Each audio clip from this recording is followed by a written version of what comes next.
आखिर राजपूत जमींदार ने ऐसा क्या किया कि हजरत लाल शाहबाज कलंदर ने उसे काला कुत्ता बना दिया। वह जमाना था जब सिंध के शहर सेवन शरीफ में गुनाह और बुराई आम थी। वहाँ सरियों का मोहल्ला बुराई के मामले में मशहूर था और सरेआम बुराई की जाती थी। उसी शहर में एक अल्लाह वाले दरवेश फकीर बूदला बहार रहते थे। उनका मिजाज सादा था और वह लोगों से कहते थे कि अल्लाह से डरो, गुनाहों से बाज आ जाओ, अल्लाह का अजाब आने वाला है। लेकिन लोग उनका मजाक उड़ाते और उन्हें पागल कहते थे। उसी शहर पर जाबिर बादशाह राजा जीर की हुकूमत थी, जो सच्चाई और नेक अमल से बहुत दूर था और हर रोज अपने महल में नाच गाने की महफिलें सजाता था। एक दिन फकीर बूदला बहार उसकी महफिल में आया और बोला, ऐ बादशाह, गुनाहों से तौबा कर लो वरना अल्लाह का अजाब तुम पर आएगा। यह सुनकर वह आग बबूला हो गया और सिपाहियों को हुक्म दिया कि उसे अंधेरी जेल में डाल दो। सिपाहियों ने उसे पकड़कर कैद कर दिया। वहीं सेवन से कुछ दूरी पर हजरत लाल शाहबाज कलंदर तशरीफ फरमा थे और रूहानी तौर पर यह पूरा वाकया जान चुके थे। आपने अपने मुरीदों को हुक्म दिया, जाओ उस फकीर को आजाद करवा कर ले आओ। मुरीद जब जेल पहुंचे तो अल्लाह के हुक्म से ताले अपने आप खुलते चले गए और वे उसे आजाद करके ले आए।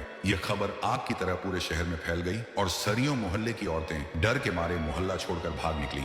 बस्ती वीरान हो गई। हजरत लाल शाहबाज कलंदर वहां पहुंचे और मुरीदों से फरमाया कि इस जगह को अल्लाह के हुक्म से पाक करना है। चूंकि मुरीद मकान गिराने लगे, उसी दौरान एक राजपूत जमींदार वहां आया और घमंड से बोला, यह जमीन मेरी है, किसके कहने पर यह सब कर रहे हो? हजरत लाल शाहबाज कलंदर ने फरमाया, यह जमीन अल्लाह की है और अल्लाह के हुक्म से हम इसे पाक कर रहे हैं। ये सुनकर वह जमींदार ताकत और घमंड में हंसने लगा, लेकिन यह उसकी आखिरी हंसी थी। हजरत कलंदर उसके पास गए और अपनी लाठी उसके सीने पर रखी तो वह तड़पने लगा, जमीन पर गिरा और वहीं मर गया। यह मंजर देखकर लोग दंग रह गए। यह खबर राजा जीर तक पहुंची तो वह भी गुस्से में वहां आया और फर्द एक जुर्म पढ़कर सुनाने लगा कि तुमने औरतों को बेदखल किया, मकान गिराए और राजपूत जमींदार को कत्ल किया। आपने फरमाया, हमने किसी को नहीं निकाला, वे खुद गई हैं। यह जमीन अल्लाह की है, किसी जमींदार की नहीं, और न ही हमने किसी राजपूत को कत्ल किया है। हाँ, एक पागल कुत्ता आया था जो ज्यादा भौंक रहा था, उसे मारकर इसी कब्र में दफनाया है। लोग कहने लगे, नहीं बादशाह सलामत, वह जमींदार ही था। तब बादशाह ने हुक्म दिया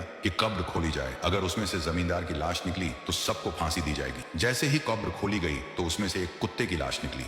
ये देखकर सभी हैरान रह गए। लोग पीछे हटने लगे और शिकस्त के डर से बादशाह भी वहां से भाग निकला। मुरीद मकान गिराते रहे और आखिरकार उसी जगह एक आलीशान मस्जिद तामीर की गई।